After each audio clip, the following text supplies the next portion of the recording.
मुलाखतीला सुरुवात देखील होणार आहे। असा हा एकमेव राजकारणी नेता आहे ज्याच्या आयुष्याला कलेचे पैलू आहेत। एखाद्या साहित्याची आवड असणं वेगळं आणि आकलन असणं वेगळं, एखाद्या चित्रशिल्पाची खूप त्याबद्दल प्रेम असणं वेगळं आणि त्याचं आकलन समज असणं वेगळं। राज ठाकरे, मला आत्ता असं वाटतं की तुम्ही महाराष्ट्रातले एकमेव राजकीय नेते आहात ज्यांच्या कलेबद्दलची किंवा समज, आकलन, त्याबद्दलचं प्रेम, त्याबद्दलचा सगळा ओढा हा इतर कुठलाही राजकीय नेता मला आता दिसत नाही की जो आहे, आणि ते सगळ्यात मोठ्या आशेचं स्थान आहे। आणि असा कलासक्त माणूस नाट्य संमेलनात असणं ही आपल्या जमेची बाजू आहे, कारण या व्यासपीठावर कालपासून खूप राजकारणी वावरून गेलेत, अजून येतील, पण इथे एक फक्त कलेवर निस्सीम प्रेम करणारा माणूस आहे, त्यामुळे तुमचं मनापासून स्वागत। असं म्हणलं जातं की मराठी माणसाचं पहिलं प्रेम नाटक, हे सगळं वाक्य आपण नेहमी ऐकतो। आपल्याला नाटक आवडतं किंवा एखाद्या अभिनयावर आपल्याला आपलं प्रेम आहे, याची पहिली जाणीव तुम्हाला कधी झाली?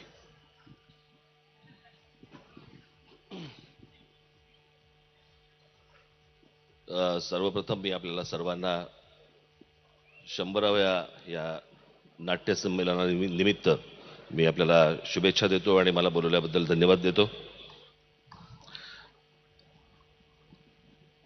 खरं तर मला हुरहुर होती की दुपारच्या जेवणानंतर समोर कोणी असतील का, की मी आणि करंजीकर दोघेच गप्पा मारून घरी निघून गेलो,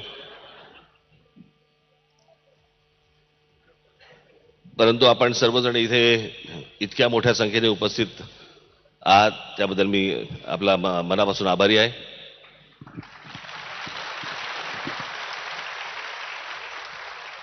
खरं तर मला विषय दिला होता की नाटक आणि मी। खरं तर मी थोडासा बदलायचा विचार करत होतो की मी आणि माझी नाटकं, तो जास्ती रंगला असता असं माझं मत आहे, पण आता रसच नसेल ह्यांना तर मी तरी काय करणार।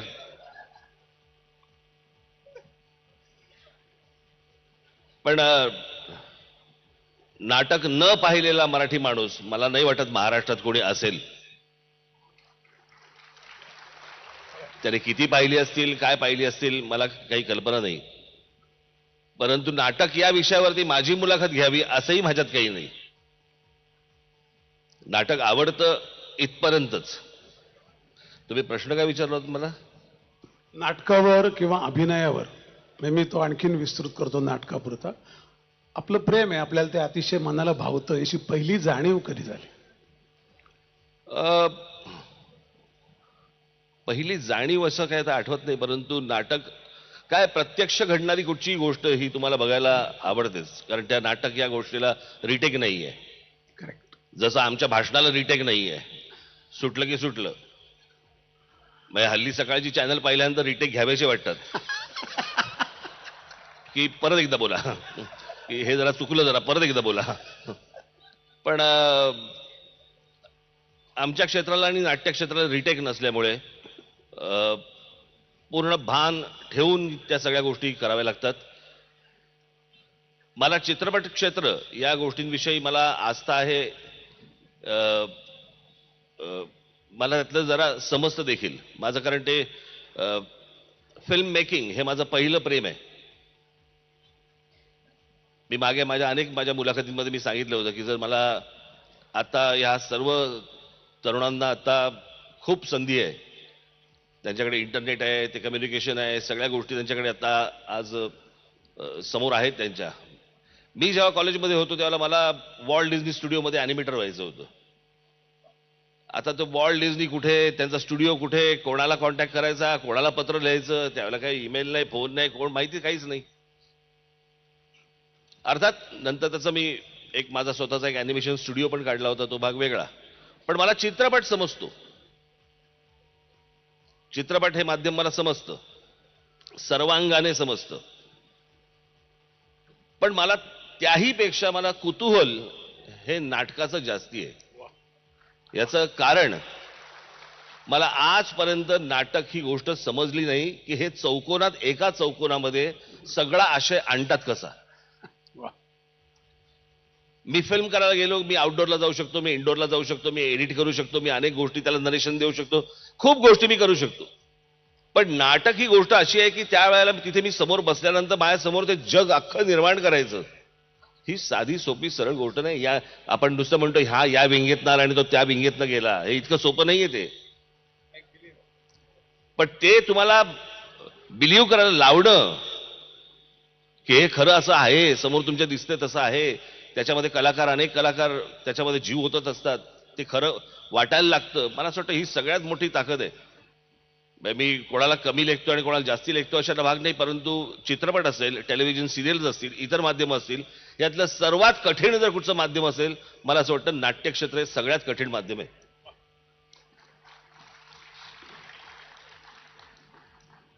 अजून एक कॉमन दुवा आहे, मराठी माणसांच्या असण्यावर नितांत प्रेम असणारा हा नेता आहे.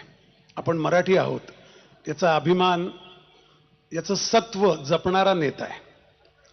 गंमत अशी आहे की देशातल्या नाटकाची सुरुवातच महाराष्ट्राने केली. आपल्याला 1843 विष्णुदास भावे सगळं ऐकून माहिती असतं, पण खरं नाटक पहिलं व्यंकोजी भोसल्यांच्या काळात झालं तंजावरला. ते पहिलं मराठी नाटक आहे त्या दशकात, त्या शतकातलं. पण गंमत अशी आहे, देशातलं पहिलं हिंदी नाटक पण मराठी माणसाने केलंय. त्याचं नाव बळवंत मराठे, तो मिरजेचा होता.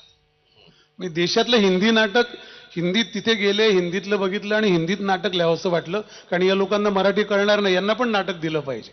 म्हणजे मराठ्यांचा इतिहास जर पाहिला तर नाटक ते अटोक असा एवढा इतिहास आहे तो. हो, अटकेबार झेंडे फडकवले आम्ही आणि नाटकात पणही पुढे. पण मला एक नेहमी असं म्हणावंसं वाटतं की ज्यांचं पूर्वदिव्य भव्य असतं असं म्हणतं ना, त्यांचा रम्य भावी काळ, तर ही म्हण खोटी ठरायला लागली आहे का? म्हणजे इतका मोठा इतिहास, हे सगळं बोलायचं ना, आत्ता अवस्था अशी. मी माझं कालच या विषयावरती माझं भाषण झालं की मला महाराष्ट्रातला आपला मराठी माणूस महाराष्ट्राचा इतिहास विसरत चाललेला आहे. टेलिव्हिजनच्या माध्यमातून, टेलिव्हिजन सिरियलच्या माध्यमातून ते पाहत राहणं, आणि सगळ्यात धोकादायक म्हणजे तो तुमच्या मोबाईल फोन आणि त्याच्यावरची रील्स, याच्यामध्ये तो इतका अडकलेला आहे. या सगळ्या ह्याच्यात सगळेच अडकले आहेत, पण मला असं वाटतं ज्यांना इतका पूर्व इतिहास इतका मोठा आहे, मराठी माणसं, मी काल सांगितलं, मी आज तुम्ही देखील, अहो तुम्ही राज्यकर्ते होतात, राज्यकर्ते. या संपूर्ण म्हणजे ज्याला आपण हिंद प्रांत म्हणतो, या हिंद प्रांताचे राज्यकर्ते होतो आपण. या देशाचा पंतप्रधान हा आपल्या मराठा साम्राज्यांनी बसवला. हे एवढं मोठं साम्राज्य असलेला, एवढा मोठा इतिहास असलेला आपण सगळ्या गोष्टी गमावून बसतो. आपल्या सगळ्या गोष्टी हातातनं जात आहेत, आपण सगळेजण एकमेकांमध्ये भांडत बसलोय, जातीपातीमध्ये भांडत बसलोय आपण. आणि ही जातपात आता नुसती फक्त तुमच्या राजकारणापुरता मर्यादित राहिलेली नाहीये, ती नाटकात आली आहे, सिनेमात आली आहे, खाली कॉलेजमध्ये गेली आहे, शाळांमध्ये गेली आहे. आपण सगळंच विसरत चाललेलो आहोत. आज ही सगळी जी माणसं इथे जे फोटो लागलेले आहेत, 100वे अधिवेशन आहे, हे सगळे 100 अध्यक्षांचे इथे फोटो लागलेले आहेत, काय वाटत असेल त्यांना? मी आज खरं तर मी थोडासा एक कण विचार करून आलो होतो. मला काहीतरी, मला नाट्य क्षेत्रातल्या माझ्या सर्व कलावंतांना मला काही गोष्ट सांगायची. जरूर. आपण कृपया वाईट वाटून घेऊ नका, परंतु मी बाहेरच्या राज्यांमधली ज्या वेळेला कलावंत पाहतो, बाहेरच्या राज्यातल्या कलावंतांना ज्यावेळेला मी भेटतो आणि ज्यावेळेला मी आपल्या कलावंतांना ज्यावेळेला मी भेटतो, ह्याच्यामध्ये मला काही गोष्टींमध्ये ज्या चुका दिसतात, मला असं वाटतं मी त्यांच्यासमोर आज मांडणं आवश्यक आहे. मी खरं तर आपण माझ्यावरती विश्वास ठेवा, मी यासाठी म्हणून मराठी कलावंतांचा एक बैठक बोलवणार होतो, शिबिर बोलवणार होतो. पण आज या 100व्या अधिवेशनाच्या निमित्ताने मला असं वाटलं की सर्व कलावंत इथे असतील, नसतील नंतर ऐकतील, परंतु मी जे बोलतोय कृपा करून ऐका. पहिली गोष्ट आणि शेवटची गोष्ट म्हणजे एकमेकांना तुम्ही जर मान दिला नाहीत, तुम्ही एकमेकांना लोकांसमोर आद्या पद्या शेळ्या मेंढ्या अशा काहीतरी नावाने जर हाका मारत राहिलात, पशप्या आलाय, अंड्या आलाय, हे तुम्ही ऑन स्टेज लोकांच्या समोर तुम्ही बोलतात, आज मराठी चित्रपट क्षेत्रामध्ये जर समजा बघितलं, मराठी चित्रपट खूप मोठा आहे, पण मराठी चित्रपटामध्ये स्टार नाही. मराठी चित्रपटामध्ये कलावंत आहेत, पण मराठी चित्रपटाला स्टार नाही. जे आज बाकीच्या तुम्ही बघितलं, कुठचंही रिजनल समजा तुम्ही बघितलं, तमिळ घ्या, तेलुगू घ्या, मल्याळम घ्या, तिथे स्टार्स आहेत. महाराष्ट्रामध्ये स्टार्स होते, आजही अनेक कलावंत आहेत ज्यांच्यामध्ये ती सगळे गुण आहेत. पण आपणच एकमेकांना लोकांसमोर टेलिव्हिजनच्या कार्यक्रमामध्ये सहज भेटले असताना पब्लिकमध्ये कोणाही मध्ये आपण सगळेजण एकमेकांना काय त्या शॉर्ट फॉर्म नावाने हाका मारतात. काय अंड्या, काय पचक्या, काय काय मॅक, काय वाटेल ते बोलतात. तुम्ही जर तुमचा मान राखला नाहीत, लोक का तुम्हाला मान देतील?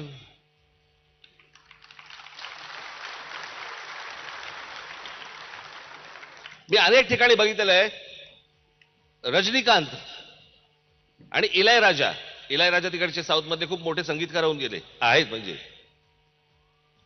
रात्री एकत्र बसून दारू पित असतील, पण ऑन स्टेज आल्यानंतर इलायराजा सर आणि रजनी सर, कमला सर, प्रत्येकाला ते आदराने हाक मारतात. त्यांचे स्वतःचे कितीही घनिष्ठ संबंध जरी असले, तिकडच्या हिरोईन्स, त्यांचे एकमेकांचे किती चांगले संबंध असले, चार भिंतीत ते बाहेर आल्यानंतर त्यांचा जो मान द्यायची जी पद्धत आहे, मला असं वाटतं मराठी आज कलावंतांनी ही गोष्ट नक्की लक्षात ठेवावी की तुम्ही जर एकमेकांना लोकांसमोर मान दिलात तर तुम्हाला लोकांकडनं मान मिळेल, अन्यथा तो मिळणार नाही. तुम्ही जर नाक्यावरती उभे राहिलेला असाल तर तुम्हाला पैसे देऊन कोणी बघायला येणार नाही.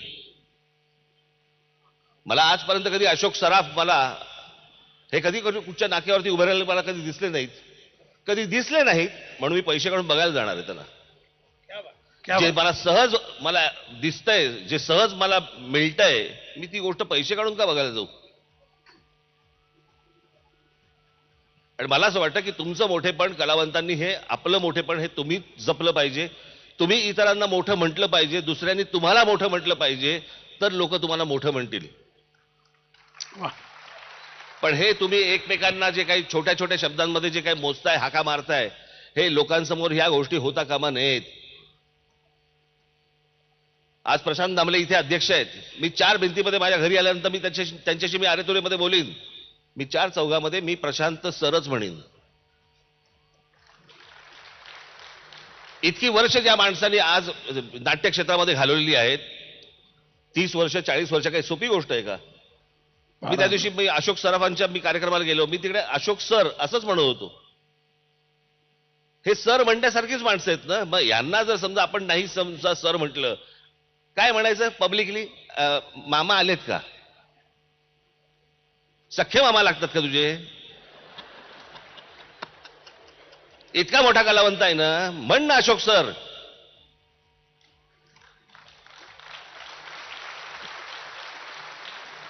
कशासाठी? म्हणून ही आपुलकी जी आहे, ही आपुलकी तुमच्या चार भिंतीत ठेवा, घरात ठेवा.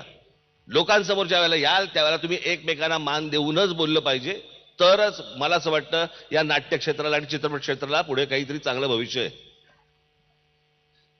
त्यांची साधी साधी दक्षिणे तुम्ही साधी लोक घ्या हो, आत्ता आलेली. खरंय. कसे नम्रपणे बसलेले असतात, कसे त्यांच्याशी वागत असतात, कसे बोलत असतात, एकदा त्यांना ऑब्झर्व करा. अदब असतं. खरंय. आपल्याकडे कोणी येतंय, खांद्यावर हात टाकतंय, काही बोलतोय, काही चाललंय, सगळेच करतात असं काही माझं म्हणणं नाही. परंतु मला असं वाटतं की जे काही मी आजपर्यंत पाहिलेलं आहे ते हेच पाहिलंय आणि याच्यात सुधारणा होणं गरजेचं आहे. साधी गोष्ट लक्षात घ्या, अगदी साधी गोष्ट. आता मी तुम्हाला अगदी राजकीय दृष्ट्या मी समजून सांगतो. आता मी इथे व्यासपीठावरती बसलेलो आहे आणि समजा इथे शरद पवार साहेब समजा इथे आले, मी त्यांना वाकून नमस्कार करीन. माझ्या महाराष्ट्रातला एक बुजुर्ग नेता आहे. व्यासपीठावरती राजकीय दृष्ट्या काय बोलायचंय हा विषय वेगळा आहे. मला असं वाटतं की तुम्ही उलट करतात.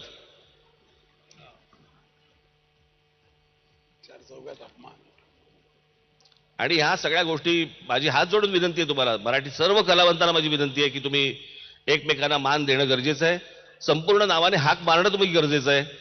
त्याच्या काय त्याची वर्ष किती गेली आहेत त्याच्याप्रमाणे तुम्ही त्यांना सर म्हणणं किंवा काय म्हणणं हे गरजेचं आहे. अरुण सरनाईक यांना मला नाही आठवत अजून कोणीतरी आरू बिरू हाक मारलेली.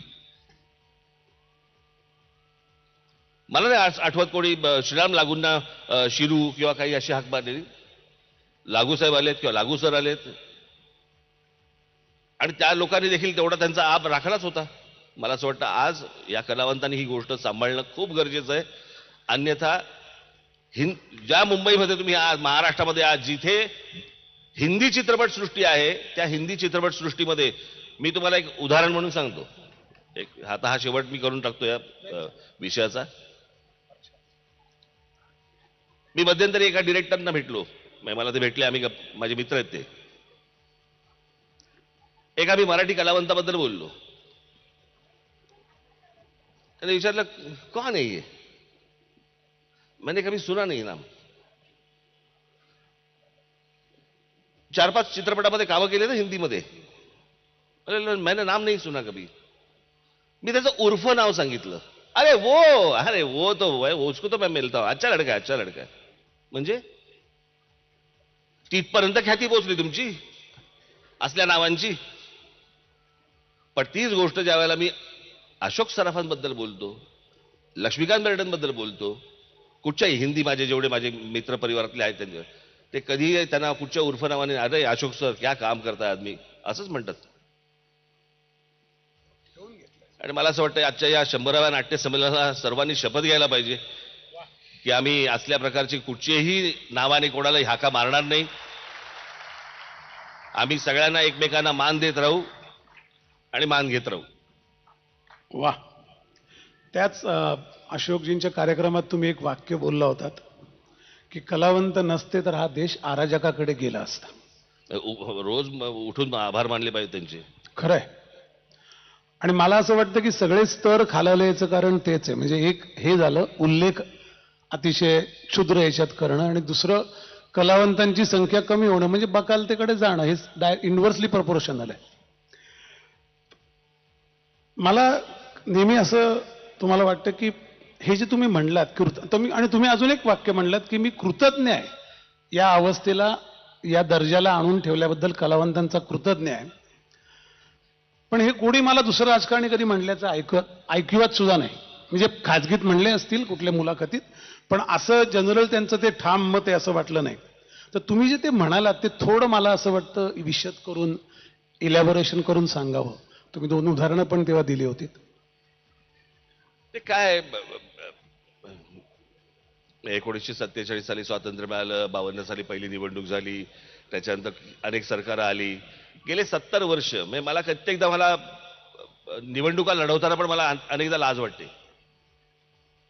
मी ज्यावेळेला महाराष्ट्रामध्ये जेव्हा जातो त्यावेळेला मला असं वाटतं अरे माझा काकाही हेच म्हणायचा, माझा आजोबाही हेच म्हणायचा, मी तेच म्हणतोय.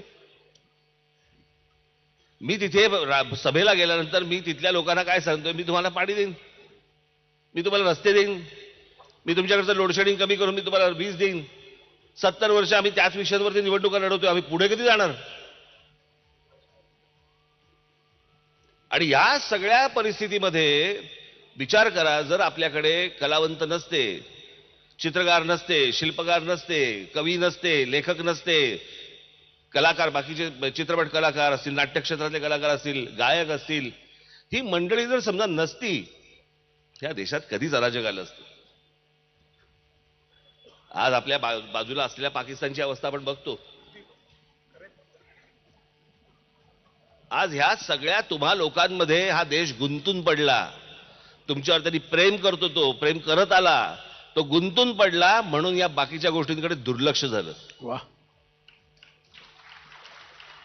ते आत्मभान असलं. आणि त्याच्यामुळे मी नेहमी मी तुम्हाला सगळ्यांचे मी खरंच आभार मानत आलो की ही मंडळी जर समजा नसती तर या देशात काय झालं असतं. आज तुम्ही मला सांगा संध्याकाळच्या टेलिव्हिजन सिरियल्स बंद करून टाका, काय आक्रोश होईल तुम्ही बघा एकदा. निरस होईल, पूर्ण निरस होईल सगळं. खऱ्या सासूसुनांमध्ये लागतील. मग तिकडे दुर्लक्ष झालंच असेल ना सिरियलमुळे. तुम्ही अजून एक तुमच्याबद्दल सांगायचं आणि मी मुद्दामून या गोष्टी मांडतोय मुलाखत असली तरी. सत्ता असो नसो, कलावंतांच्या पाठीशी उभे राहणारे तुम्ही एकमेव नेते आहात. आणि हा मुलाखतीचा विषय म्हणून मी बोलत नाही. मला तोंडावर काही स्तुती करायची गरज नाही.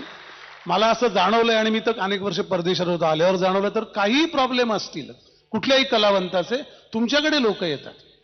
याचं मर्म काय असेल हो? म्हणजे तुम्ही कामं करतात हा भाग आहे, पण यावंसं वाटणं इथे त्याची सुरुवात आहे मला वाटतं. आणि ती वाटत नाही इतर कोणाबद्दल, किंवा ते होईल असं वाटत नाही. ते आता मी मी काम करतो, पण त्यांना काय हवंसं वाटायचं उत्तर नाही माझ्याकडे. असं तुमच्या म्हणजे एक त्याच्या विचारात असेल ना. त्यांचा विषय संपल्यावर थोडासा चार चार गोष्टी जरा जास्ती बोलत असतील त्यांच्या बरोबर म्हणून. नाही नाही इतकंच. नाही, मला माहित नाही. मला असं नाही आहे. मला असं वाटतं बाकीच्याही इतर राजकारणाकडे कलावंत जात असतील ना, अशातला काही भाग नाही. तिथेही कामं होत नसतील अशातलाही भाग नाही आहे. कलावंत किंवा कला ह्याच्याबद्दलच्या फक्त माझ्या जाणीवा जाग्या आहेत एवढं निश्चित. हा भाग तो रिफ्लेक्ट होतो. आणि मी प्रत्येक वेळा मी विचार करत असतो. मी भाषण करताना पण विचार करतो, म्हणजे भाषण द्यायच्या अगोदर पण मी विचार करत असतो. तसं मला असं वाटतं मी नेहमी असा विचार करतो, जो कलावंत माझ्याकडे आलाय, जो माणूस माझ्याकडे आलाय, मी त्याच्या चपलेत पाय घालून बघतो. की समजा तो मुलगा आलाय, मी तुम्हाला एक उदाहरण म्हणून सांगतो. एकदा माझ्याकडे एक मुलगा आला होता, त्याची आई पण बरोबर होती. आणि तो असं बोलत असताना मला असं जाणवलं की मी बोलतोय आणि माझी आई बाजूला उभी आहे. क्या बात. तर माझी काय परिस्थिती होईल ही मला असं वाटतं, आपण जर समोरच्याच्या चपलेत पाय घातला तर ते प्रश्न लवकर सुटतात. आणि म्हणून म्हटलं होतं ना की तुमच्या जर जाणीवा जाग्या असतील तर त्या गोष्टी होतात. आणि काय बघा, मुळात पहिली गोष्ट सरकार आहे, ते काय कोणाचं सरकार नाहीये. आज ह्यांचं आहे, उद्या त्यांचं असेल, परवा दुसऱ्या कोणाचं असेल. प्रश्न असा आहे की लोकांच्या टॅक्सवरती हे सरकार चालतं आणि लोक तिथे कामासाठी येतात. लोकांचा टॅक्स लोकांना परत करायला तुमच्या बाबाचं काय जातंय. आणि मला असं वाटतं की ती गोष्ट असते, ती सोपी गोष्ट असते. आणि मला ते पाहूया, करूया, बघूया, ते कधी दिवसच येत नाही. मला असं वाटतं, म्हणजे माझं मी ऑब्झर्वेशन सांगतो, स्टार यार कलाकार ही तुमची हे आहे.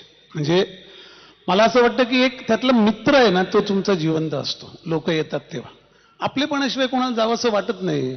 सरकारी अधिकाऱ्यांकडे लोक जात नाही, याचं कारण ते आहे, त्यांच्याला माणूस तेवढा हे नसतो कदाचित लोकांना वाटेल असा. तो तुमचा असं मला वाटतं. दुसरा एक वैयक्तिक मित्र आलेले जे नाट्य कलावंत वगैरे असतं, मी मित्र पटकन करून घेतो, मैत्रिणी नाही. अगदी खरं, मैत्री नाही खरं. लता मंगेशकर आणि तुमचा, म्हणजे मी नाटक आणि मीच्या मुद्दामून बाहेर जातोय, कारण कलासक्त राज असा खसदर माझ्या डोक्यात हे होताच. लता मंगेशकरांनी तुमचे फारच जवळचे संबंध होते. म्हणजे मला जे माहिती आहे की त्यांच्या नोटेशन्स त्यांनी तुम्हाला एका मखमली पेटीत घालून तुमच्याकडे ठेवायला दिल्या आहेत. आज हे फार फार मोठी गोष्ट आहे.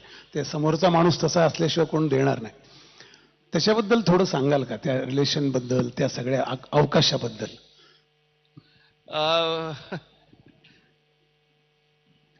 त्याला काही कारण नाहीये, ते जमत गेलं, जुळत गेलं. आणि जेव्हापासून जेव्हा मी त्यांना भेटलो तेव्हापासून त्यांनी माझ्यावरती मुलासारखंच प्रेम केलं. आणि मला आजही आठवते, मी लता मंगेशकर बोलते असं त्या कधी म्हणायच्या नाहीत. मला एकदा त्यांचा फोन आला आणि त्याच्या आधी मी कधी त्यांच्याशी फोनवरती बोललो नव्हतो. आणि मला त्यांचा फोन आला, मला म्हणाले हॅलो. म्हटलं बोलतोय. हॅलो, राज ठाकरे आहेत का? म्हटलं बोलतोय. हा राज, नमस्कार, मी लता. म्हटलं कोण लता? मला कसं कळणार, मला जर सांगा ना की माझ्याशी फोनवरती या अंतरावरनं लता मंगेशकर बोलतायत. मग त्या म्हणाले लता मंगेशकर. म्हटलं तुम्ही काय फोन केलात? मग मी नंतर तेव्हा त्यांना जाऊन भेटलो होतो. मग आमचे संबंध वाढत गेले, पुढे होत गेले. त्यांना मी त्यांच्यावरचं एक पुस्तक चालू आहे माझं काम, पुस्तकाचं, दिदींवरचं. मी जेव्हा दिदींचा पहिला कार्यक्रम केला होता, त्या पहिल्या कार्यक्रमाच्या वेळेला अशा दिदी इथे बसल्यात, तर तुम्ही बसले इथे, एवढं अंतर होतं. आणि ते काहीतरी बॅगेतनं काहीतरी कागद काढायच्या अशा बघायच्या आणि तिथे साधारणपणे 100 लोकांचा तो एक ऑर्केस्ट्रा असायचा, त्यांचं ते गाणं सुरू असायचं आणि दीदी फक्त हमिंग करायच्या त्या ऑर्केस्ट्रेशनवरती. त्या सगळ्या ऑर्केस्ट्रेशनमध्ये तो त्यांचा आवाज इतका करेक्ट त्यातून बाहेर यायचा, त्या इतक्या वाद्यातनं. मी एकदा तो लांबून जाऊन ऐकला, तिथेही यायचा. तुम्हाला अतिशयोक्ती वाटेल या गोष्टींची, पण मी इतका शार्प आवाज मी कधी कोणाचा ऐकलेला नाही होता आणि ऐकू पण शकणार नाही. एके दिवशी मी दुसरा माझा कार्यक्रम झाला, त्यांचा तिसरा कार्यक्रम माझा झाला आणि मी एकदा विचारलं, म्हटलं दीदी तुम्ही ही गाणी जी काय वाचता लिहिता ती काय आहे, म्हणजे लिहून काढलीत का तुम्ही? मला बोलले, म्हणे राज काय आहे, पूर्वीच्या काळामध्ये माझ्या जे कवी असायचे ते उर्दूत लिहायचे. काही कवी होते त्यांचं अक्षरच लागायचं नाही आणि संगीतकार म्हणे आम्हाला जेव्हा गाणं समजून सांगायचे त्यावेळेला ह्यांचं अक्षर लागलेलं नसायचं, काहीतरी उर्दूत लिहिलेलं असायचं. त्याच्यामुळे मी ते सगळंच्या सगळं गाणं मी माझ्या हस्ताक्षरात उतरवून घ्यायची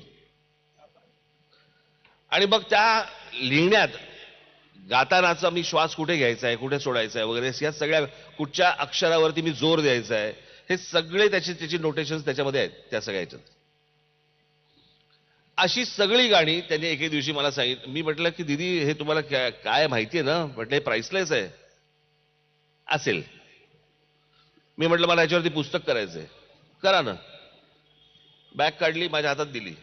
मी म्हटलं तुम्हाला कळतंय? म्हटलं माझ्या हातात काय देताय तुम्ही? मला माहिती आहे, जा घेऊन जा आणि कर पुस्तक. मी त्यांना पुस्तक प्रिंट झालेलं, आता प्रिंट झालेलं आहे, ते कॉपी प्रिंट झाली आहे, पण मी आता काय ते सगळं सविस्तर सांगणार नाही. पण त्याचं जे कव्हर आहे ते मी त्यांना दाखवू शकलो आणि जेव्हा मी त्यांना कव्हर दाखवलं त्याचं पुस्तकाचं, त्यावेळेला फक्त त्यांच्या तोंडातनं वा, हे तूच करो जाणे, आणि पाठीवरती माझ्या हात मारला होता. आणि त्याच्यामुळे अनेक प्रसंग आहेत, पण ते काही खाजगी आहेत. नाटकाचं एक मध्यमवर्गीय अशा क्लासची एक कनेक्शन आहे.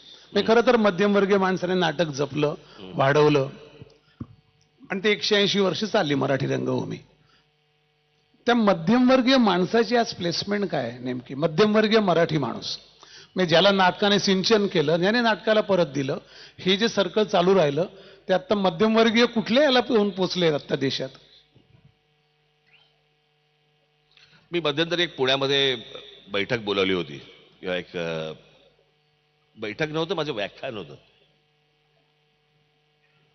आणि त्या व्याख्यानामध्ये मला तो थोडासा काही कारणास्तव मला काही गोष्टींमुळे फॉलोअप राहिला माझा, परंतु मी त्याची एक बैठक घेतली. त्याच्यानंतर काही जणांना मी परत भेटलो. पण काय थोडासा आपण इतिहास जर नीट पाहिला तर महाराष्ट्राचा किंवा देशाचा, तर मी 1995च्या अगोदरचा महाराष्ट्र आणि 1995 नंतरचा महाराष्ट्र उद्या जर समजा लिहायचा झाला तर तो तसाच लिहायला लागेल. कारण 1995च्या अगोदर म्हणजे साधारणपणे आपण पकडूया 91-92ला जेव्हा डंकेल गॅट ज्यावेळेला करार आपण केला, साईन केला, त्याच्या आधी राजीव गांधी आले, त्यांनी ते कम्प्युटर आणि या सगळ्या गोष्टी आणल्या. पण 91-92 हे वर्ष, 91 खास करून हे 92 हे वर्ष खूप क्रुशियल होतं, ज्याला नरसिंहराव पंतप्रधान होते आणि त्यांचे फायनान्स मिनिस्टर हे मनमोहन सिंग होते. गेट उघड. आणि त्यावेळेला जगाचे दरवाजे उघडे झाले भारतासाठी. ते जगाचे दरवाजे जे उघडे झाले भारतासाठी, त्यावेळेला मध्यम वर्गाला पहिलं कळलं. ह्याची सगळ्यात महत्वाची गोष्ट लक्षात घ्या, राजकारण, समाजकारण, संस्था, चळवळी, सगळ्या गोष्टी ह्या फक्त मध्यमवर्गीयांच्या हातामध्ये होत्या. मध्यम वर्ग हा मोठा दुवा होता, जो श्रीमंत आणि गरिबांच्या मधला दुवा होता, आणि त्याला त्या सगळ्या गोष्टी समजत होत्या. 91-92ला त्याला कळलं जग उघडं झालंय. एक तर त्यातले बरेचसे हे परदेशात गेले किंवा त्यांची मुलं गेली आणि ते विड्रॉ झाले. आणि ज्या वेळेला अशा प्रकारचा एक मोठा वर्ग, आणि तो सुशिक्षित वर्ग होता, तो मध्यमवर्गीय सुशिक्षित वर्ग होता. नंतर अजून खालून वरती आला एक वर्ग, तो मध्यम वर्ग झाला, पण त्यातला सुशिक्षित किती होता हा प्रश्नच आहे. आणि मग सगळ्या गोष्टींना जी काही गोष्टींची उतरती कळा जी लागायला लागली ती सगळी 95 नंतर, ज्या वेळेला सगळा स्पीड आला, आयुष्याला स्पीड आला, वेग आला. मला मला असं वाटतं पकडूया 95-96ला मोबाईल आले, इंटरनेट आलं, त्याच्यानंतर बाकीच्या सगळ्याच गोष्टी तुमच्याकडे, टेलिव्हिजन चॅनल्स यायला लागली धडाधड. आज भारतामध्ये किती टेलिव्हिजन चॅनल्स असतील मला कल्पना नाही, परंतु 572.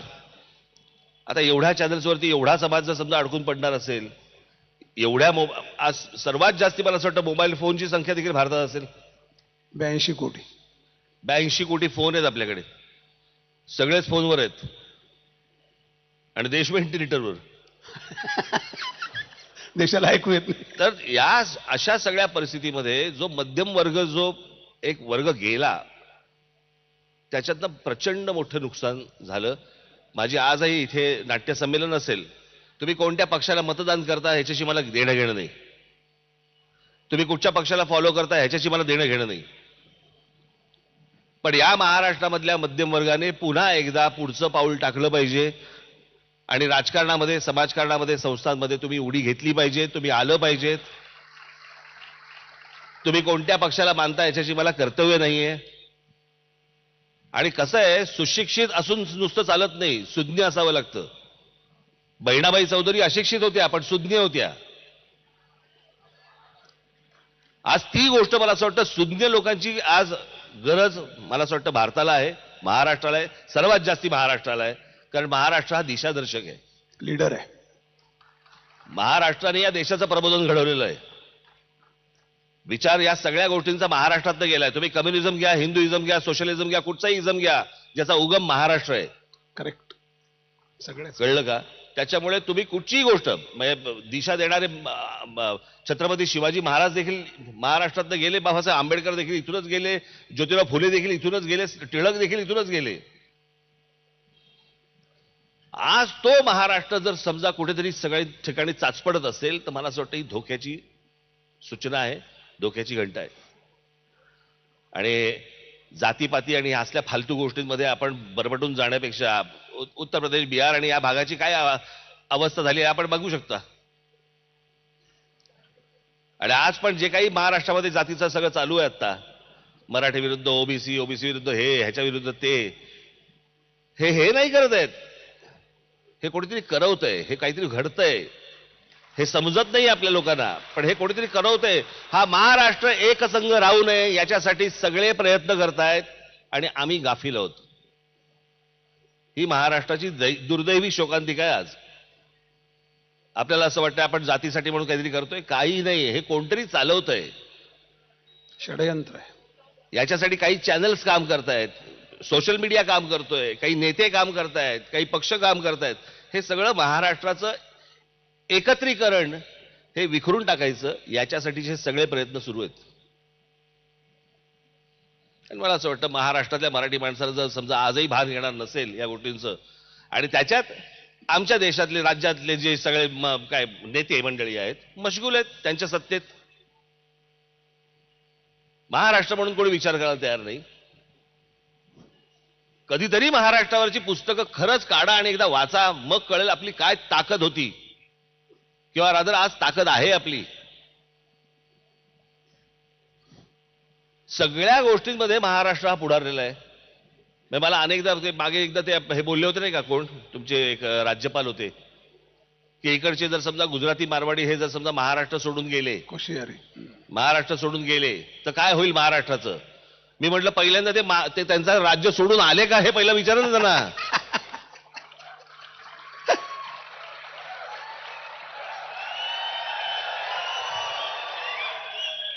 त्यांना त्यांचं राज्य सोडून महाराष्ट्रात यावंसं वाटलं, कारण महाराष्ट्रामध्ये जी मशागत केलेली जमीन आहे मराठी माणसांनी, बौद्धिक दृष्ट्या, सांस्कृतिक दृष्ट्या जी मशागत केलेली जमीन आहे ना, ती त्यांच्यासाठी पोषक होती, म्हणून ते महाराष्ट्रात आले. जा सांगा म्हणून, जातील का बघा, जाऊन करतील काय जाऊन. मला अजूनही कळलेलं नाही ते बुलेट ट्रेनचं. 2 तासामध्ये का 2 तासात काहीतरी मुंबईवरनं अहमदाबादला 2 तासात जाणार. काय जाणार, ढोकळा खाणार, परत येणार, काय करायचं काय.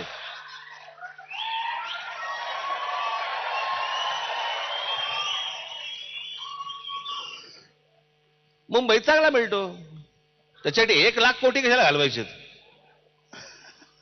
पण मला असं वाटतं चारी बाजूला महाराष्ट्रातल्या मराठी माणसाचं लक्ष असलं पाहिजे, तो दक्ष असला पाहिजे. आपल्या हाताखालची जमीन, मी कालच सांगितलेलं आहे, मला माहिती नाही की आपल्यापैकी किती जणांनी पाहिलंय. मी हे बोलत राहणार, सतत बोलत राहणार, मराठी माणसाला सतत हे मी सांगत राहणार. तुम्हाला असं वाटलं असेल की मी काल सांगितलं, मी परत आज सांगेन.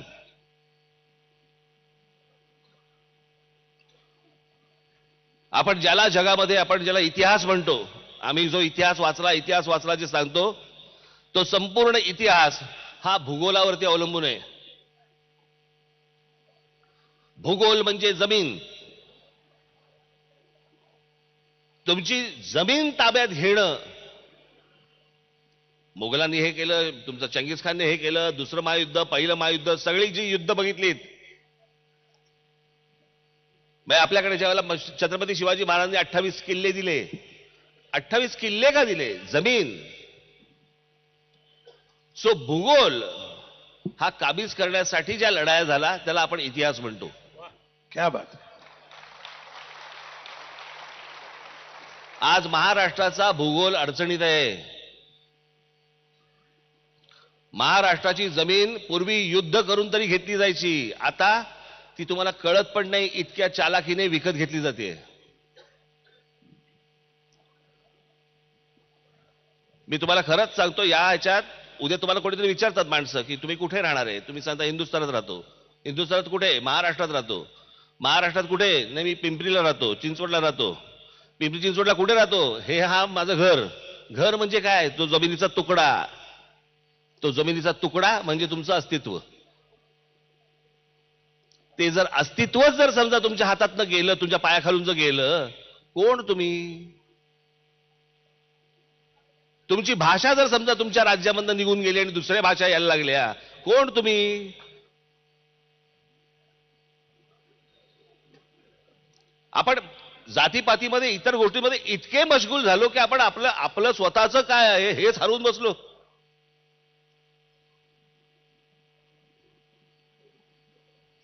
म्हणजे 8व्या शतकातली ही आमची मराठी जन्माला आलेली 6व्या का 7व्या शतकामध्ये जन्माला आलेली मराठी आज आम्ही घालून बसतोय.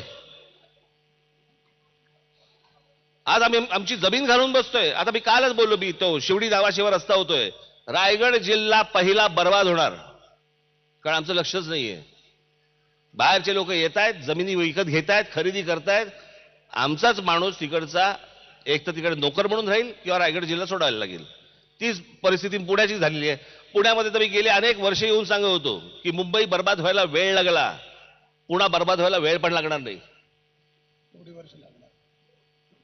आज पुणे म्हटल्यानंतर काही हाताला लागतं का हो? पुणे, हिंजेवाडी इकडे, तिकडे मगरपट्टा तिकडे, अजून कुठे तिकडे, कुठपर्यंत पुणे पसरले कळतच नाही. कोणी पसरवलं? इथल्या लोकांनी लोकसंख्या वाढवली. आणि मी मुळात परत ज्या गोष्टींवरती येतो, हे काय राजकीय व्यासपीठ नाहीये, परंतु मला असं वाटतं मी येत असताना आपली जी बलस्थानं आहेत, ह्या बलस्थानांमध्ये नाट्यक्षेत्र येतं. अगदी करेक्ट. आणि ते नाट्यक्षेत्र जर समजा आपण वृद्धिंगत करू शकलो नाही, मोठं करू शकलो नाही, कशाला फोटो लावायचे यांचे? कशासाठी खर्च करायचे? दरवर्षी काय केलंच पाहिजे असं काही जबरदस्ती नाहीये. खरंय. हे जर वाढवणार नसू, आपण मोठं करणार नसू, आमच्याकडे थिएटर्स मिळत नाहीत, नाट्य क्षेत्रामध्ये भांडणं करतात, कसली भांडणं आहेत? म्हणजे खरं आहे, 100 कोटीच्या वर हा व्यवहार नाही नाट्यक्षेत्राचा आपला. 80 कोटीच, पण त्याच्यातले जर वाद आणि ते सगळे पण काढले. ह्याच नाट्यक्षेत्रातले लोक जेव्हा परदेशातनं परत येतात तेव्हा म्हणतात काय त्या इंग्लंडमध्ये थिएटर्स आणि त्या इंग्लंडमधली नाटकं आहेत. अरे मग इथे करा ना. खरंय. त्याच्यासाठी काय पाहिजेत गोष्टीनं, त्याची प्रपोजल बनवा. मी इनिशिएटिव्ह घेईन, सगळ्या राजकारण्यांना एकत्र करीन आणि आपण हे नाट्यक्षेत्र मोठं करू. वा वा वा. अतिशय आवश्यक गोष्ट तुम्ही सांगितली, तो प्रश्नच होता. हे बिघडलं कारण ती मशागत थांबली. मशागत करणारं नाटक आहे. साधी गोष्ट, मी काय तुमचं सीएसआर फंड, कॉर्पोरेट सोशल, याच्यातनं मी नाशिकच्या एका बागेसाठी, एका ह्याच्यासाठी मी रतन टाटांकडनं 15 कोटी रुपये आणले.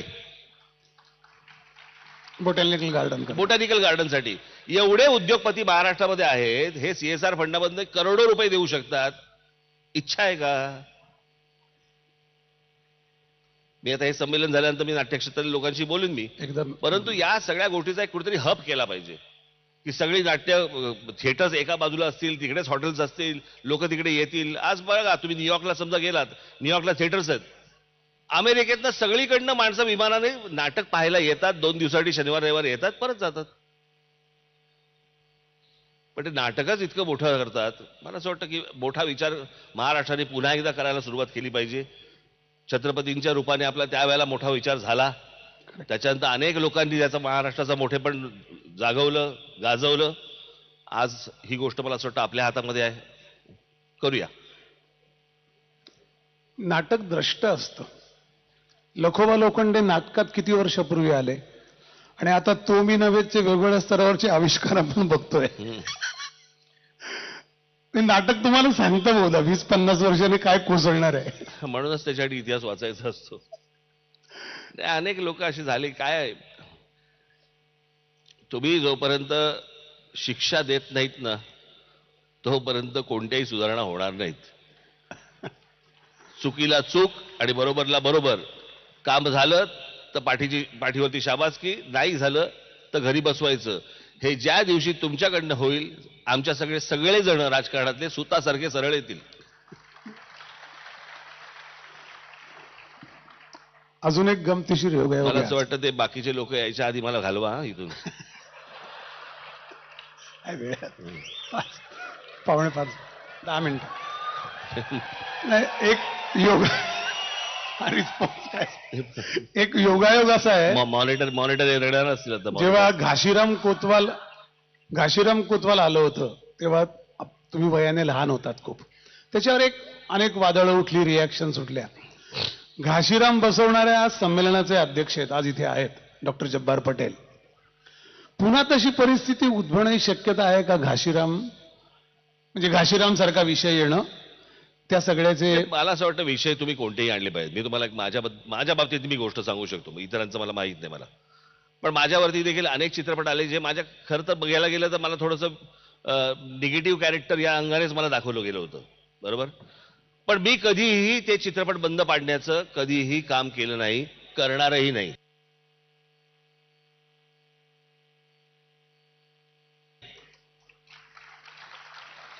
समोरच्याला जर समजा मी विलन वाटत असेल तर विलन, लक्षात तर तोच राहतो. शेवटी और प्राणच येतं ना, अजून काय येतं. पण मला म्हणायचं एवढंच या सगळ्या ह्याच्यामध्ये की वेगवेगळे विषय मला असं वाटतं नाट्य क्षेत्रामध्ये, चित्रपट क्षेत्रामध्ये हाताळले गेले पाहिजेत. मोठे विषय हाताळले गेले पाहिजेत. जर मोठे विषय हाताळाल, काय आहे ते कोंबडा आधी का अंड आधी, याला काही उत्तर नाहीये. पण मला असं वाटतं की जर समजा चित्रपट क्षेत्राचं बघितलं तर आमचं बजेट आहे 2 कोटी, मग 2 कोटीच्या लायकीचीच कथा येते आणि मग ती थिएटरला चालत नाही आणि मग चित्रपट पडतो, मग आमचं बजेट वाढत नाही. असं करून नाही चालणार. मला असं वाटतं मोठी उडी घेणं गरजेचं आहे सर्वांनीच, नाट्य क्षेत्रामध्ये देखील आणि चित्रपट क्षेत्रामध्ये देखील. सेन्सॉरशिप असली पाहिजे का नाटकाला? म्हणजे देशातलं एकमेव राज्य सांगतो माहिती म्हणून जिथे सेन्सॉरशिप आहे. देशात कुठल्याही राज्यात सेन्सॉरशिप नाही, कुठल्याही नाही. मी संगीत नाटक अकादमीवर काम केलं, पाहिलं, कुठल्याही राज्यातल्या कुठल्याही सेन्सॉरशिप कशासाठी? नाटकाच्या स्क्रिप्ट करता एक सेन्सॉरशिप असते. आपल्याकडे एक पद्धत आहे, सेन्सॉर बोर्ड आहे. ते एक स्क्रिप्ट पास करतात आणि मग नाटकं त्याची, तर नाटकाचा प्रयोग निर्माता करू शकतो. नाही, पण आत्ताच्या नाटकांसाठी आपल्याला सेन्सॉरशिपची गरजच नाही. पण ते आहे, ते त्याच्याबद्दल सध्या खूप आहे. तर मला तुमचं खरंच म्हणजे सेन्सॉरशिप का असावी मला कळत नाही. ते एका विषयाचा भाग होता काळाचा. मला असं वाटतं, बघा मी तुम्हाला एवढंच सांगू शकेन, ज्या पद्धतीचा OTT प्लॅटफॉर्म आज लोक बघतायत, त्याच्यानंतर हे नाटक बिटक काही नाहीच आहे. आणि स्क्रिप्टवर बंदी आणि विषयावर पुस्तकावर बंदी नाही. पहिल्यांदा तुम्ही मोबाईलवर बंदी घाला हो.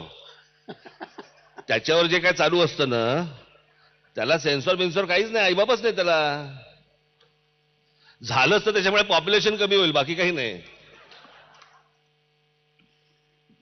एक थोडं तुमचं मला असं मत पाहिजे, कारण you are a very good observer about what is happening around. ही दुरावस्था म्हणजे आपण आत्ता बोललो की आपण प्रयत्न करत नाहीत, आपण ते घेत नाही. पण या सगळ्याचं अर्थकारण इतकं कसं काय बिघडलंय नाटकाचं, जे खरं तर स्रोत आहे आपल्या याचा. नाही, माझ्याकडे याचं उत्तर नाही, कारण त्याचे तज्ञच तुम्हाला उत्तर देऊ शकतील. मी तुम्हाला सांगतो, मी वृत्तीचं. त्याच्यात नाही, हा, मी त्याच्यात मला व्यवस्थित. तशी गती नाही, मला त्यातली गती नाही. अरे, आपण नाही, जिथे गती नाही तिथे जाऊ नये.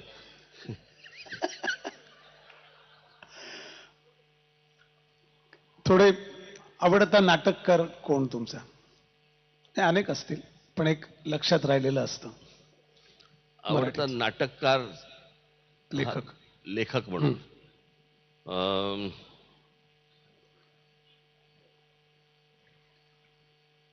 वसंत कानेटकर आहेत, PL आहेत, बरेच येतो असे. हो, खूप बरोबर आहे. खूप आहेत. मी असं कुठे यादी सांगत बसू. बरं, एकाचं नाव नाही घेतलं तर लोकांना वाटत यायला माहित नाही. नाही, अशा अर्थाने नाही. सगळेच. सगळे. मला एक म्हणजे I tend to ask this question. या सगळ्या गोष्टींकडे नाटकाच्या आपण एक 180 वगैरे सगळं बोलतो, याच्याकडे तुम्ही बघतात. प्लेसमेंट जी आत्ता याच्या पुढे काय होईल? तुम्हाला कुठल्या वळणावर उभे आहे नाट्यसृष्टी? कुठे जाईल? हा, म्हणजे कुठे गेली पाहिजे आपण बोललो, पण आत्ता आपल्याकडे भांड्यात काय ते पाहिलं पाहिजे ना. आपण उगीच म्हणू की इकडे घेऊन जाऊ, तसं होणार नाही. ते कितपत पात्र आहे, जे काय पात्र आहे. मी तुम्हाला ते एवढंच सांगू शकीन, नाटक मोठं झालं पाहिजे. मोठं करणारे माझ्या समोर सगळे बसलेले आहेत, त्याच्यामुळे ते त्यातले तज्ज्ञ आहेत. आज जग फिरलेली माणसं आहेत ही सगळी. असं नाही की फक्त मुंबई महाराष्ट्रात फिरतायत. त्यांना त्या गोष्टींचं आकलन आहे. सरकारकडनं त्या प्रकारचं जर समजा प्रोत्साहन मिळालं तर मला असं वाटतं की वंडर्स करतील, असं माझं मत आहे. नाट्यक्षेत्र आपलं. पण सरकारकडे जावं का मुळात नाटकाने? काय गरज आहे? जावं एक ना. व्यवस्था आहे. जावं ना, का नाही जावं? आपण त्यांची नाटकं नाही का बघत? ती फुकट आहेत. अरे, पण म्हणून काय झालं? मग आपण का नाही जायचं? नाही, त्यामुळे त्या यंत्रणेचं एक लागून लांछन उभं राहतं. कशासाठी? म्हणून हे बघा, तो माणूस आत्ता बसलेला आहे तिथे, तो काय कायमस्वरूपी बसलेला नाहीये, आणि त्याच्यावरती आता लोकांनी त्याच्यावरती जबाबदारी टाकली आहे म्हणून तो बसलाय. ही लोकांची जबाबदारी आहे ना, पण हो. त्यांनी लोकांची जबाबदारी सांभाळणं गरजेचं आहे. या लोकांच्या गरजा आहेत, जनतेच्या गरजा आहेत, त्यांनी हाताळल्याच पाहिजेत. पण ते हाताळत नाही असं लक्षात आल्यावर ते प्रश्न असा आहे प्रयत्न. की साखर कारखान्यांना पैसे जावेत का न जावेत हा एक वादाचा विषय, नंतर बोलू. पण तिकडे जर समजा 2-2, 5-5 हजार कोटी रुपये जात असतील तर 500 कोटी रुपये नाट्यसंस्थेला यायला काय हरकत आहे? बरोबर. मला वाटतं आपण शेवटाकडे येऊ. एक फक्त अॅनॉलॉजी मला नेहमी वाटते तुमच्याबद्दल मांडायची. मांडतं बुद्धिबळ असतं, त्याच्यात सगळ्यात पॉवरफुल प्यादं असतं वजीर, जे राजकारण म्हटलं तर. पण बुद्धिबळ चालतो राजाच्या नावाने. राजाकडे पॉवर नसते, प्रतिष्ठा असते, आणि पॉवर प्रतिष्ठेला हरवू शकत नाही. पॉवर प्रतिष्ठेचे गुलाम असते. तुमच्यासारखा राजकीय नेता असणं हे आमच्या दृष्टीने प्रतिष्ठेचा विषय आहे ना. खरंच सांगतो, म्हणजे त्या प्याद्यांचे वजीर या उतरंडीत तुम्ही बसत नाहीत, हे खूप चांगलं आहे. कारण त्यामुळे तो खेळ चालू आहे, आणि तो खेळ सगळे एकाच डब्यात जातात. शेवटी राजा हरला की 2 प्रतिष्ठेचे राजा उरले तर कोणी कोणाला हरवत नाही. प्रतिष्ठा कोणाला हरवत नाही, प्रतिष्ठा दुसऱ्याला पराभूत करत नाही. तर अशा प्रतिष्ठित, म्हणजे कलेच्या अर्थाने कलेचं कोंदण असलेल्या, कलेची जाणीव, त्याबद्दलचं मर्म समजणारा असा तुमच्यासारखा राजा नाट्यसृष्टीला खरोखर असला तर आनंद होईल, ही भावना व्यक्त करतो आणि थांबतो. धन्यवाद.